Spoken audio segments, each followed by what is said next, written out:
Hello, hello, hello, hello. Where the hell have I been, right? Well, I've been sick. I've been so sick. I was sick, my baby was sick. Yeah, and then after that, I got a cold sore breakout on my lip. It's pretty much healed now, but my bottom lip still feels a little swollen, just a little bit, but nothing too serious. Yeah, I just didn't want to be on camera, and it kind of hurt to like talk and smile and eat. It's not fun, it's not good.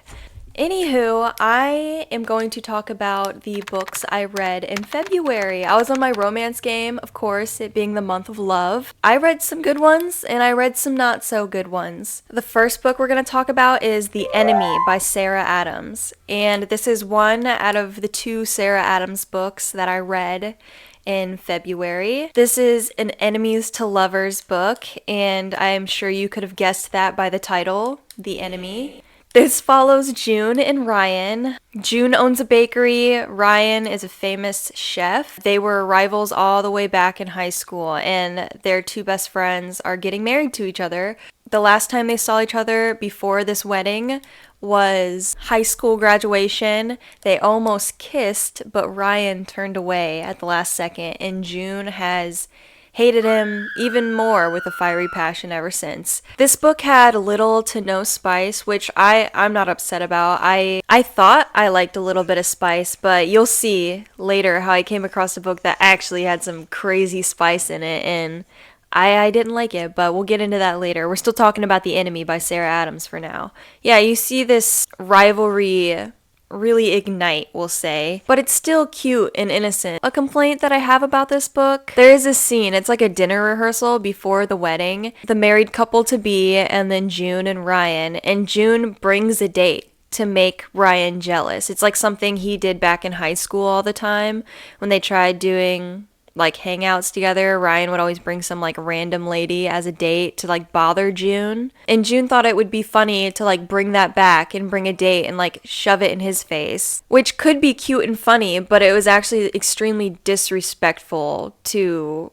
her friend getting married. Her friend didn't want her to bring a guest like that. It was supposed to be like an intimate thing between the married couple to be and their best friends. Why would you bring some random dude to ruin your best friend's like final wedding dinner together before they get married? I just think that's kind of messed up. And I feel like Sarah Adams was trying to paint it to be like some cute and witty thing, but I was like, no, I'd be so upset. I would find a new maid of honor so fast. Anywho, I give this book 3.5 stars. I feel like 4 stars was too generous, but giving it 3 stars was maybe a little too harsh because there were so many cute and funny moments in the book that made me smile. I was entertained the whole time, so. And then the second Sarah Adams book that I read was Beg, Borrow, or Steal. This follows Emily and Jack. It's also an enemies to lovers. It's kind of my favorite trope, so. They work together. They're both second grade teachers at the same school. But the book is set in the summer for the most part. As far as I can tell, I don't ever hear about them actually teaching. It kind of seems like it's summertime, and there's a lot of references to like, I only do this in the summer. I will say, the first like half of the book, Emily is kind of a mean girl. Jack is this guy that like everyone naturally likes. He's very sweet, very helpful. He loves people and he loves to just interact and charm people. It's like his thing. He's a genuinely nice guy. And Emily is kind of this like stuck up, like I must be the best, everything must be perfect type of girl. But she does grow on you throughout the book. Like I really did not like her at first. She used the entire town against Jack. She starts rumors about him to make the whole town like hate him. He was moving out of town and he did quit his job because he was going to move away and get married to this woman he had been with for a while. And then it turns out she only liked him for his money. He makes really good money as a second grade teacher, which I thought was strange. But we find out later that he's also like an amazing mystery writer, author who writes under a pen name, so nobody knows it's him. And you come to find out that Emily is an aspiring author. She really wants to write romance novels. So her and Jack, of course, end up bonding. He ends up moving into the house next to her when he moves back into town, and he buys just this like old broken down house that's next to Emily's, not knowing that that's her house. And the only reason why she doesn't like him is because like he's too nice, he's too happy, he's too charming. That is so stupid. Take it from somebody who has been bullied for being like too peppy and called like annoying and extra. Like that sucks. If you're one of those people that like will find problems in somebody just because you think they're like annoyingly happy, grow up. Grow up. And if you're one of those people who are annoyingly happy, stay just as you are, sunshine. All right? Don't change. Just keep that light within you as long as you can, okay? They obviously end up eventually hitting it off halfway through the book, and you see their bond like slowly grow, and it turns into more, and that's not a spoiler. You know what type of book you're in for when you pick up a romance, okay? There were a couple of notes I wrote down. There's a couple of scenes I wanted to talk about. First of all, the closet scene. This isn't a huge spoiler. They sneak into somebody's house together. This is like a huge bonding moment for them, and they end up having to hide in a closet. And they do some things in this closet, all right? And the person is wandering around this house. How do they not hear what they're doing in this closet? Like, I don't understand how they would not hear what they're doing in this closet. It's just horrendous. It's something that drives me crazy, that you just see it in romance books all the time. Like, they do something in a weird place, and it's like, how were they not caught? So the other thing I wrote a note on was this motorcycle scene. I loved the motorcycle scene. I'm not going to act like I didn't like it, but I do have a problem with this. So this is set in present time. Everyone has cell phones, right? Emily drives an old, like, beat up truck. She likes her old truck and she drives it around in the summertime. It's like something that's brought up in the book a few times. And Jack has a motorcycle. They are dropping off some like papers or something like that. I don't want to give too much away at the school. And they're both there at the same time.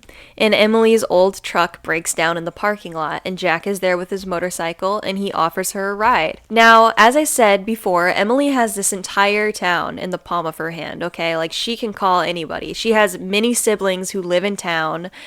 She knows everyone. She could call any tow truck, and they'd be like, yes, I'll be right there, Emily. You know what I mean? Like, it'd be so easy. But Emily doesn't get along with the receptionist that works at the school. The receptionist loves Jack, of course. And when he tries to offer her a ride on his bike, she's like, no, I'm not getting on that death trap, you know, whatever. Emily's stuck up. And he's like, well, either you hop on the bike, or you have to go inside and ask the receptionist to use the phone. I'm sorry, does she not have a cell phone all of a sudden? And Emily reluctantly decides to get on his bike, of course, and it's a super cute scene. Like, I'm not gonna hate on it too much, because again, I loved this scene. It was a huge tipping point, I feel like. I just think it was a stupid excuse of like, oh, you'll have to go inside to ask to use the phone. No, she won't. No, she won't. Her phone is alive and well. It just didn't make sense to me. That was not her only option. It was far from her only option. I would just rather her have like a complete change of character and be like, you know what? I gotta prove to him that I'm brave. Or like, you know what? Like, I'm a baddie. Let's take a ride on a motorcycle. You know what I mean? I would have rather her had like a character arc with that than to have some like bullshit excuse of like, oh, I don't want to talk to the receptionist to use the phone. You don't have to use her phone. You have a cell phone. I can definitely tell like the growth in Sarah Adams' writing though between the two books, because the enemy is a little older than Beg, Borrow, or Steal. And I did notice a huge difference in the confidence in her writing in this book compared to the enemy, and I love seeing that. So I gave this book 4 stars. I could not give it 5 stars considering that little thing with the receptionist and the phone, and then how she was just like a total mean girl, and this whole entire town was against Jack for like the longest time in this book. And I just think that was like, that sucked. It made me really not like her, and she's not supposed to be a bad guy in the book. So I have my little things about it that made me not give it 5 stars, but I enjoyed it enough to give it 4, I'd say. Okay, this is where things go downhill so fast. I really did not like this next book, so I'm about to be very negative, and I'm sorry. But I read Runaway Love by Melanie Harlow. This is the first Melanie Harlow book I have ever read, and I liked it at first. I liked it a lot. The first couple of chapters were witty and funny, and then this is a book that had some spice in it. This was a very spicy book to me. I've come to realize that, like, I think that I don't know how spicy books could get until I read Melanie Harlow, because I was reading it and I was listening to it, actually. I was listening to some of the spicier chapters on audible, and I had a headphone in while I was cooking, and I had gasped out loud, so loud that my husband in the other room came in and was like, "What's wrong?" And I just handed him a headphone. I went back by like 30 seconds, and I was like, "You have to hear this," because it was just the craziest thing ever. And he was like, "What? Do you want me to like take notes or something?" And I was like, "No, no." Because as we got into it, he ended up. I'm going to tell you a little bit about what this book is about. I don't remember the main characters' names, and when I looked at the summary of the book to try and like refresh my memory, it did not say. And honestly, I don't like the book enough to where I don't care to look into the character's name. There's a male character and a female character. The female character is a runaway bride. She ran away at the altar because she found out her fiance was a total jerk, we'll say. And he was cheating on her like the whole time. And the only reason why he was going to marry her is because he knew he could control her. He controlled everything. It was like all her finances, her cell phone, her car, everything was in his name. She had nothing for herself, and he liked that he could control her. And she kind of put together his plot literally hours before she was supposed to walk down the aisle. And then she just runs away in this small town in her wedding dress, and she falls into this diner and she sees that somebody in town is looking for a nanny. In comes the main male character of our book. He has 2 twin children, and he needed a nanny for the summer, like a live-in nanny, and that was perfect for the female character. He reluctantly hires her because he hates her. He hates her so much because she's just so damn pretty. Ugh. I cannot roll my eyes hard enough. And the things that he thinks about her and says he wants to do to her are funny at first because you're like, oh yeah, he talks like a big game, whatever. But then when he actually does them, it's pretty gross. And he is financially in charge of her. I feel like she just like fell out of one really bad situation to where she was controlled right into a different one. And Melanie Harlow tries to paint it as romantic. And every time anyone in the book like brings up like, you know, like, oh, do you think it's weird that I'm like f***ing the nanny? And everybody's like, No, it's not weird. It's not weird. Don't think of it like that. It's not weird. yeah, it is. And when I'm reading these parts, I'm like, who are you trying to convince? Are you trying to convince us or yourself? Because I know if I wrote something like this, I'd be ashamed. Honestly, I would be ashamed. It's really gross, especially knowing like the situation that she came out of just to put her back in that position. I made it through the whole book somehow. I went to some reviews to like read what other people thought of this, and some of the reviews were like, Oh, the kids really make the book. The kids are just so funny. I loved their parts in the book. I'm kind of like, where? They had no significant part in the book. The parts where she's nannying these children, there's a huge time jump to where it's like, well, it's been 2 months and, you know, she's really hitting it off with the kids. You never see these kids interact with her hardly ever. There's like some small parts at the beginning and maybe towards the end, but like there's no significant bond between these kids and her at all, I feel like. I'm just kind of like, where? I feel like the majority of the book takes place during a time where the kids go to visit their mom in California, and they're like gone for a week, and that's where like most of the book takes place. You can only imagine what happens during that week. And let me tell you, some of these chapters, some of these scenes were so long and detailed. There's things he does to her face. He does her face very aggressively, and it's just, and then she does some things with her fingers, and it's just, I feel like my pure vanilla mind has been so traumatized. And I feel bad because I don't want to feel like I'm shaming anyone who loves Melanie Harlow's writing and like loves those type of scenes. But I just didn't know scenes could get that spicy and that detailed and be that long. I'm used to reading spicy scenes that are maybe like 2 or 3 pages at most, and they're still feeling very romantic. This felt so not romantic, and I feel like their whole relationship in this book was just so lustful. It did not feel like there was any true connection between the two of them. It was a lot. It was too much for me personally. And then another review was all like, oh, I loved their love story. I loved watching them fall in love. Where? Where did they fall in love? I didn't see it anywhere. I'm looking for it still. Can't find it. I don't think I will. And I don't think I'm going to read Melanie Harlow ever again, to be honest. I gave this book 1 star out of 5. I wish I could give it 0, but I can't because I have to appreciate the courage of putting herself out there and putting this type of fantasy out there and doing it with confidence, you know? I gotta hand it over to Melanie Harlow at least a little bit for like creativity and bravery. You know what I mean? Let's end off on a very strong note though. The final book I read and I just finished, I technically finished it in March, but you guys don't need to know that. The final book I read was First Time Caller by B.K. Borison. And this follows Aiden and Lucy. Aiden works at a radio station. He is the host of a romance hotline. It's where people call in and they kind of talk about like their love stories or things that they're struggling with understanding about love. And Aiden's just kind of like a shoulder to cry on. He's someone that can be a good listener to people who want to talk about their love lives on the radio. It's a very sweet concept. I do like it. Unfortunately, Aiden kind of has fallen out of love with love. He's heard a lot of very negative stories about love, and I've got goosebumps talking about it. I love love.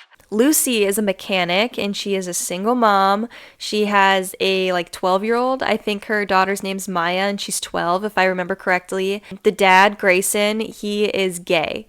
They were like high school romance, just trying it, and she ends up getting pregnant and Grayson, he's a rock for her. He stays her friend. They stay very close. They're actually neighbors. They live next door and they co-parent. And Grayson is married to Mateo. And I love Grayson and Mateo's relationship. I think it is so fun. And I can tell B.K. Borison knows gay people. This is also very inspired by Sleepless in Seattle. Maya ends up calling Aiden on his romance hotline late one night. And Lucy catches her daughter talking on the phone with a grown man and freaks out, rightfully so.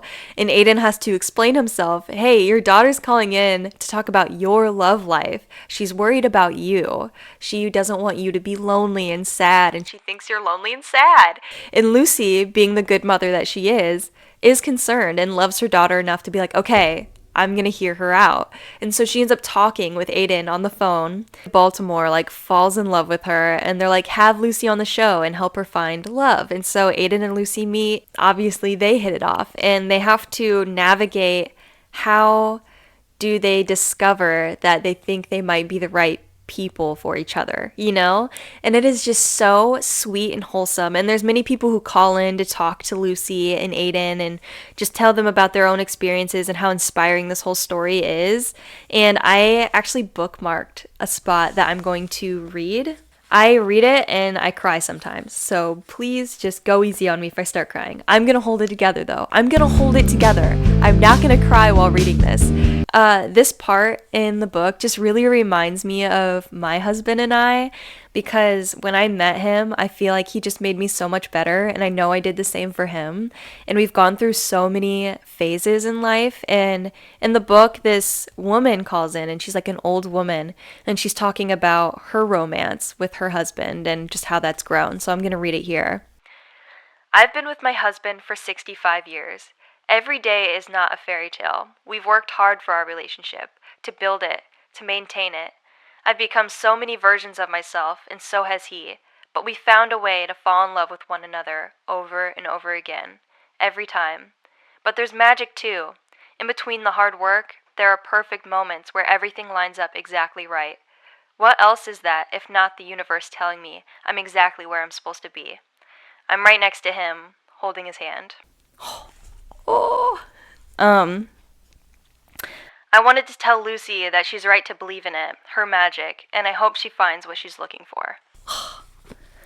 I'm tearing up. It's so good. And there's so many moments in this book like that. Dating is just so hard nowadays, I feel like, and I have friends who have really been struggling to find someone that matches their freak, we'll say. Find someone who just really aligns with everything they want. And I was such a broken person when I found my husband, and I was working on becoming better before I found him. Don't get me wrong. I had really been working on myself for a couple months before I met him, and There were just so many things that had to have lined up perfectly for us to run into each other the way that we did and meet the way that we did. And my goodness, it was magic. And I just know that, like, no matter what I go through or no matter how much I change as a person, my husband's always gonna be there for me. And my heart breaks for the people who are ready to give up on that. I want everyone out there to know that, like, you're not stupid for waiting for the right person. You're not stupid for waiting for the right time. And this book perfectly captures it. The first half of the book, I will say, was a little slow. It's a lot of setup and meeting a lot of characters. You can tell what characters are going to be important in later books in this series because this is book 1 of her Heartstrings series. I feel like there was a lot of setup of like side characters who have their own struggles, and you really learn about some of those characters, and you get excited for future books that are coming in the series that you can just tell that that's going to be an important character, you know? But the second half of this book, like, I made it all the way to chapter 17 to where I was starting to feel like, oh snap, things are about to really take off. And they did. They really did. But because it's not even like the first half was boring, because it wasn't. Couple things about BK Borison here. Okay, she knows how to write a setting. She knows how to make you fall in love with her settings, and she knows how to make you fall in love with her characters. All her characters are so relatable, witty, funny. You love them, and they're all just so human, and they have their own interests and worlds that they live in, and she just lets you peek inside every single one. So good, and I was still entertained the first half, but I was just waiting for the characters to admit that, like, I think this is more than just like a friendship. I think this is more than just an interest. It was a slow burn, but still enjoyable the whole way through. I just think it was more enjoyable the second half. I can't even say the first half was boring because I just can't say that. I would be lying because I just love her settings and her characters and the way she sets things up. This was the slowest burn I think I've gotten from BK Borison, but once I got it, you know, and I sobbed during the end of this book because it was just so real and like it's lighthearted, but like also there's these moments to where it's like, gosh, if you're an honest enough person with yourself, you know you feel this on a very deep level. And the book, as I said, is called First Time Caller, and when the title of the book is said in the book, that's when the tears really started. It's towards the end. You finally hear someone say first time caller. I'm not giving it away. But when it's said, it makes sense why this was called first time caller. Like, so many goosebumps right now. It's so good. I gave this 5 stars. I didn't know BK Borison could get any better, and she proved me wrong. I give almost all her books 5 stars. I've read 4 of them. This is my 5th BK Borison book.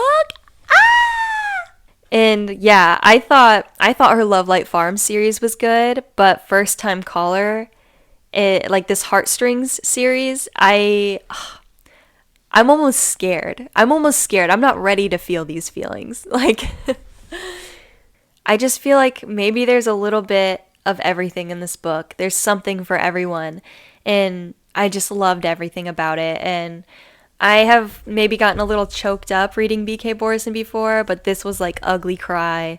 Like, this is everything I've ever wanted in a book type of romance. But yeah, that's what I read in February. I am just gonna end this video and start recording another one for what I'm gonna be reading in March because I have time today. Anyways, thank you for watching this video. I hope to see you in the next one. Like, subscribe, and I'll see you in the next video. Mwah!